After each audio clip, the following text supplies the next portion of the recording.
All right, this is a video lessons for my nephew Jake. We talked about doing some lessons remotely. He sent me a video of his swing. I'm going to show it here, hopefully. He has a very good athletic swing. He's very athletic, but he's never had terribly good club face control, basically. Or I would rather say he's never had a good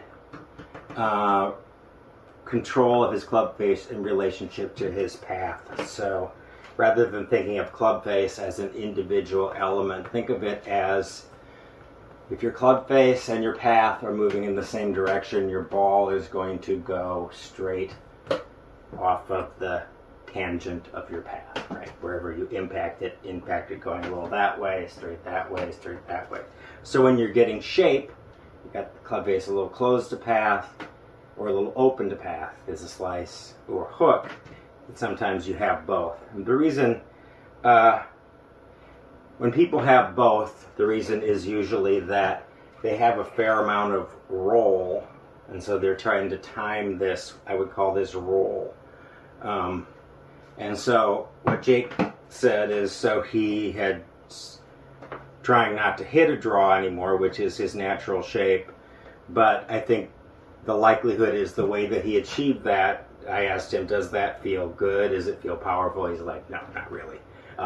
Much prefer the draw swing, except it seems out of control. So I kind of thought, it's interesting. So Jake is bigger than me, but not a lot bigger than me. 5'8" maybe, 5'7". I'm not sure exactly. Very long arms, and uncontrollable snap hook that otherwise ruins a great athletic swing. So I thought, wow, it's exactly the description of Ben Hogan, right? Ben Hogan, kind of little guy, apparently had really long arms for his body size, had to figure out how not to hit a hook. So I'm going to start with a description. How did Ben Hogan solve this problem?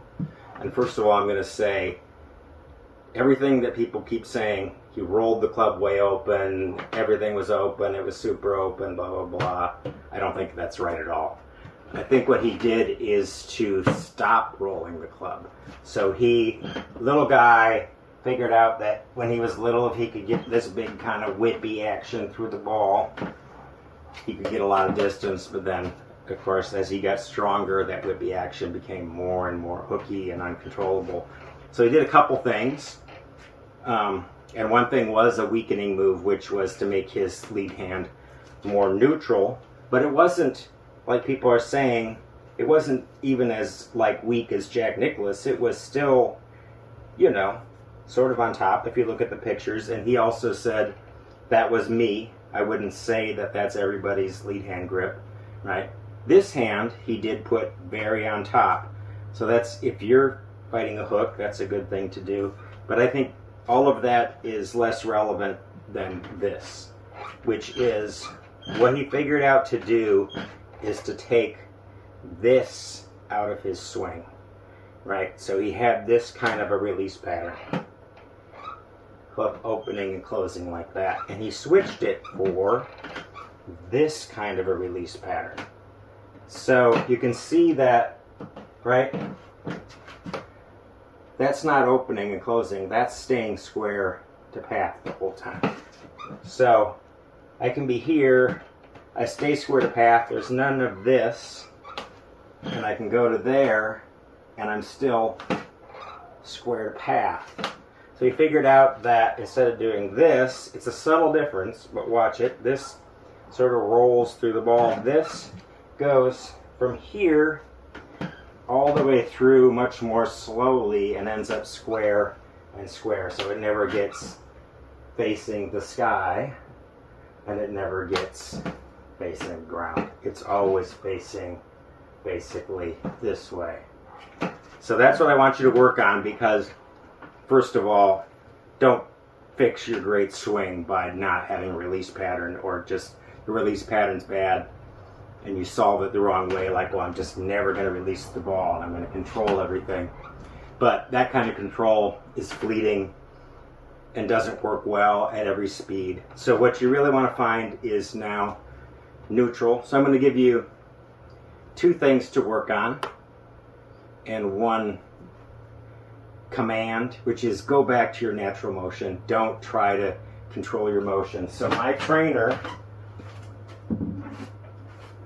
what it's doing, it's not telling you how to swing, it's your body figuring out how to move this and do a certain thing by itself in response to the stimulus. So some people will do this kind of rolling move, but not for very long because that doesn't seem right. So quickly, I stop the rolling with this, right? Then I learn to transfer my weight and then come down, be responsive to gravity, do all these kinds of things, but it's my body figuring it out. It's not, I'm going to deliberately do this, do this. Really the only task here is draw a nice half circle, if you want to call it that. It's fairly steep, right? Arms are down close to your body, fairly steep, nice half circle. So it will feel like, so if you take that motion, and you have a trainer, you can do that. If you take that motion, if you're used to doing this and this, it will feel like you're doing this and this, but you're not. You're keeping square to path. So this and this, and one way to feel it when you switch to your club from that is this hand, for me, some people like back of the left hand. This is my smart hand, so I like palm faces path through the whole swing. So I don't go there, I stay there, right? Stay there, still at the path, at the path, at the path, at the path, and now I'm there at the target this way, not this way or this way, this way. So practice this at different speeds. So the feeling of this hand, like a throwing motion, stays pointing where you want to go. And if you're doing it correctly, speed won't make a difference, right? So if you have a swing that has elements where you're opening and closing a lot, usually only works if you use it at a certain pace. If you stall, closes way shut. If you get too quick, it's way open. So what I want you to do is, this is exercise number 1. I think I might give you a couple here. So exercise number 1 is do this at different speeds. So feel what feels relaxed, neutral. You're not forcing some kind of squareness. You're just hang the arm, feel what square is, step in, should feel like it's hanging down, and then go very slow motion partial swing. You should be able to do as slow as you want or as fast as you want and get pretty much the same shape and just different distances, right? Even slower if I can.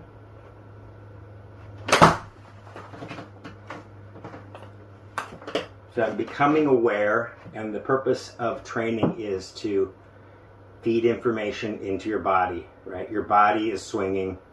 You can't tell it what to do, but you can give it information. Try this, try that. Here's a different idea. See what happens. So always you're watching the ball flight, right? So that's number 1. Feeling of this, always square to path, different speeds. Start very slow so you're aware of the entire motion, and then you can speed it up. Or slow it down again, or up and down, or whatever you want to do. Shouldn't matter. You should have control over that club face at all the different speeds. So that's number 1. And then I'm going to give you 2 more things to work on. And this do number 1 first, but I think for you, this is important to work on as well. So the other drill I want you to understand is the release pattern. You need to get a release pattern that works for you so you can swing your normal swing. You just have to replace rolling with this motion. So this hand passing that hand, right? Still facing that way, still facing that way, passing, not up and down. So you're going to go back and through. You may notice this waggly motion. Have you seen that in Ben Hogan's swing? That's what he's doing. That's his release pattern there. So work on just that element, little swings where you're working on this release pattern. So got a little in front of that one. It's all right. Try again. So it doesn't have to be fast, but you can. But you do want to build it up. So once you get a feeling for I'm releasing, get a better sense of it, pick up the pace. There's a better one. A little overdrew that. So, was my motion bad? No. I was a little too far back and a little too far that way. So, make an adjustment, maybe a little less grip, same motion. That one should be better. So there it is. So always look at the result. Ask yourself this question. Was it my motion or my location? So people constantly confuse the two things. Their location is bad. They wreck their motion to fit their terrible location. And there you go. You have a bad golf swing. So start with motion. Get the right motion. Neutralize hands relative to path so you can hit a pretty straight ball without manipulation, right? I'm not getting that by holding it really tight. I'm getting it because my arm naturally falls there.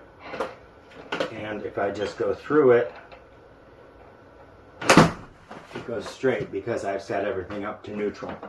So get that, and then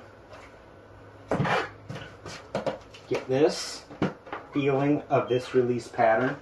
So you want to feel like you're releasing, go up, down, release, back up feeling. And then finally, a sort of a drill to work on is to get your body again, so you're feeding information to your body. The hard thing about controlling club face is you think about it right down here, and we all know, if you read a little bit, 2 degrees open, 2 degrees closed is a lot, right? So how can I be subtle enough to feel 2 degrees open, 2 degrees closed? I can't if I'm focusing here, but what I can do is focus here. So what happens if you've got a little 2 degrees closed, by the time you get there, you're closed 30 degrees. Or if you're a little going open, you might go, you know, it amplifies out here. So if you focus on getting to where you know neutral is, you can develop a lot of precision down here. So this drill is going to be find neutral, and then you're just going to look at, I'm looking at the club angle of the club face, and I'm saying there's, for me, my straight shot looks a little open usually. So if I go there, I'm going to just look at it and just finish my swing and say, okay, that, see what it is, then go more that way and go more that way, and just do a series of shots, and you're developing awareness. If I get to there, I'm going straight, right? Mo Norman said, I shake hands with the target. What he meant was, right, he's there. Shakes hands with the flagstick, he said. Shake hands with the flagstick, which means he understood if I go exactly there and I'm pointing exactly there, ball goes exactly there. So I'll try a couple here, see how I do. So I'm going to try, well, we'll see. Try what I believe to be neutral first. I wanted to go over a little bit, but I contained it.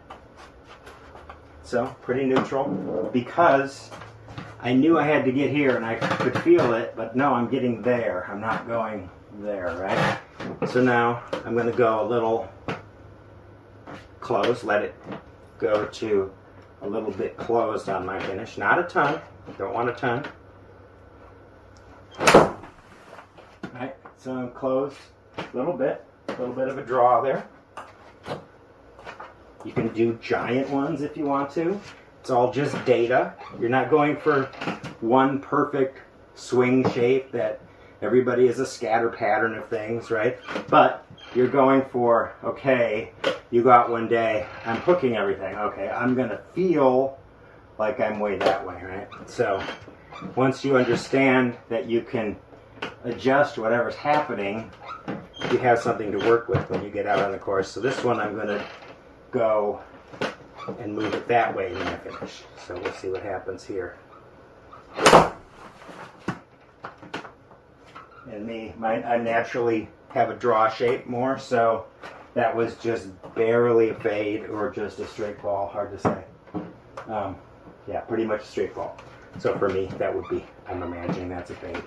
So I'll try again, see if I can get more fade. So make sure my grip is neutral for me, and I'm going to go through normal, but just go that way.